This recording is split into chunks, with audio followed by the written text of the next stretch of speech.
You're not gonna believe what I just got.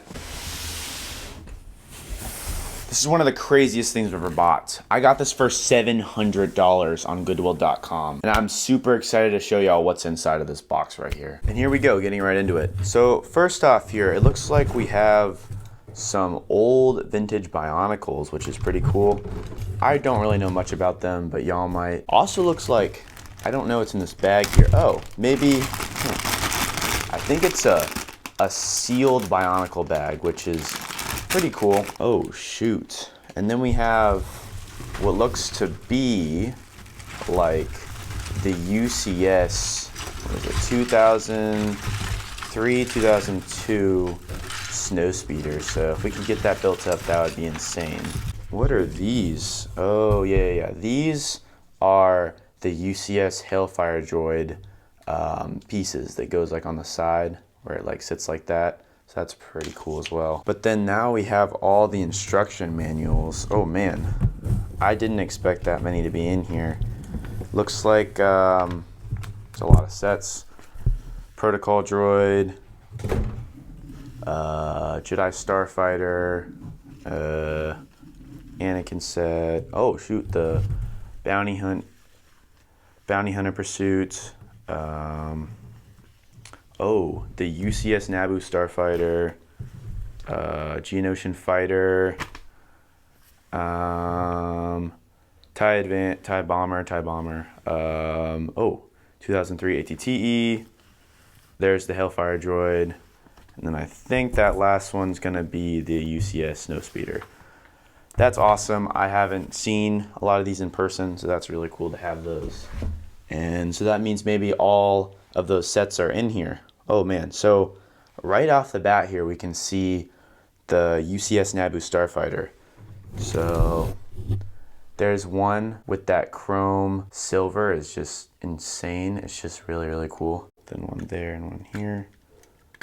Looks like a mostly, oh, we just missed in the back part. Mostly complete UCS Naboo Starfighter, which goes for about $400, which is wild. That's actually awesome. So then now it looks like just some pieces to some sets here. Looks like the rest of that Hellfire Droid. That's pretty cool.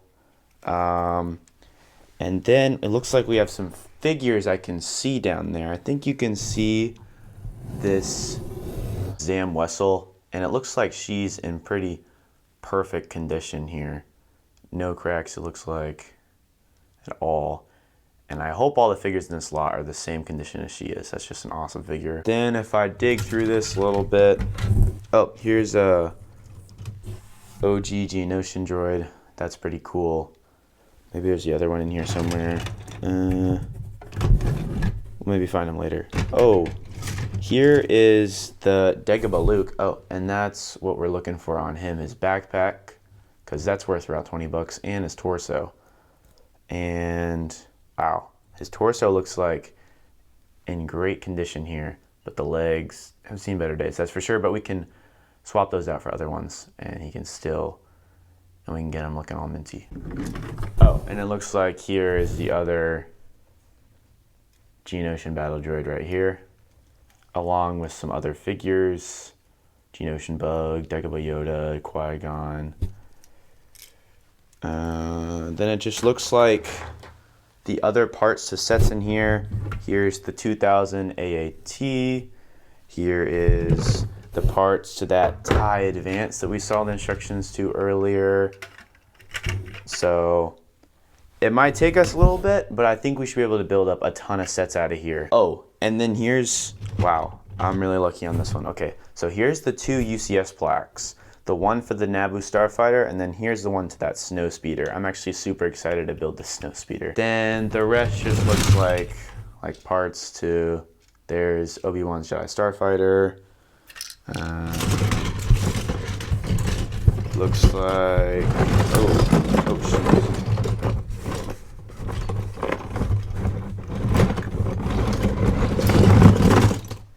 Oh man, what did the kid do to this set? It looks like the Luke's X-Wing from that Dagobah set with Luke's hut. but it looks like it's super duper sun damaged. So I don't know about that set. I don't know about that. And then looks like here's the protocol droid right here. So then now let's see if we can dump this all out and see what other stuff we have in here.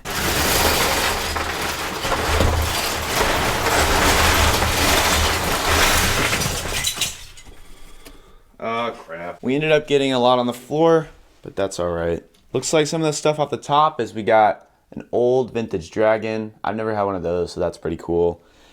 Looks like mostly all of this bounty hunter pursuit chase is in here. If I can pick out those, and then I can pick out this.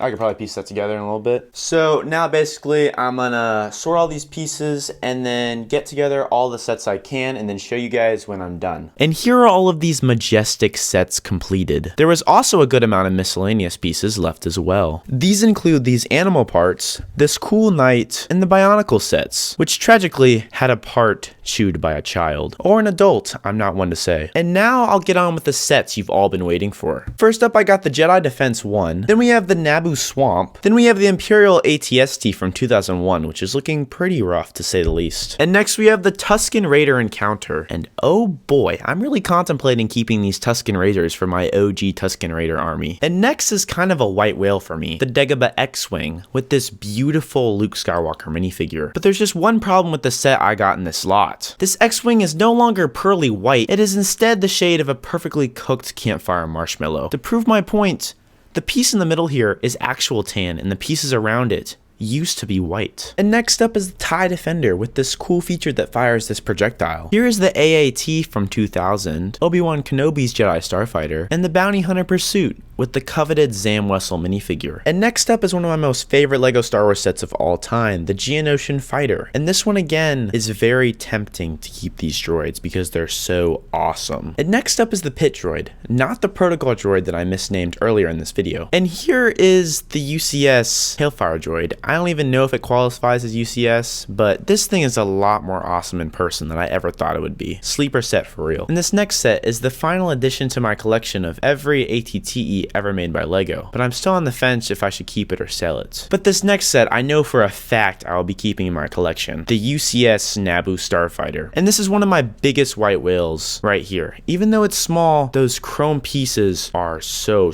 very cool. And I gotta say, this set is just something else to have in real life. And I ended up having 2 plaques, so I got 2 on here now, so that's pretty cool. And then here's the set that I put on the thumbnail. And while it's a pretty awesome set, I'm gonna have to call back to that Dagobah X-Wing and call this the Toasted Marshmallow Speeder, because for some reason the kid that owned these sets just put his X-Wing and UCS Snow Speeder in the largest window exposed to the sun known to man. But don't get me wrong, this set is pretty cool, and I should be able to replace all those yellowed bricks with some white ones and make it look nice and minty fresh. The only problem with this set is that if I go and try to put in a minifigure that I think fits its scale, it might just, as you see, break or fall. I don't know what LEGO was smoking when they made this stand, but I wouldn't trust this thing to hold up a feather. And there's everything I ended up getting in this insane $700 lot. I'm planning on selling most of this stuff on my eBay store, so make sure to check it out right after this video in case y'all would be interested in anything I found here. See ya!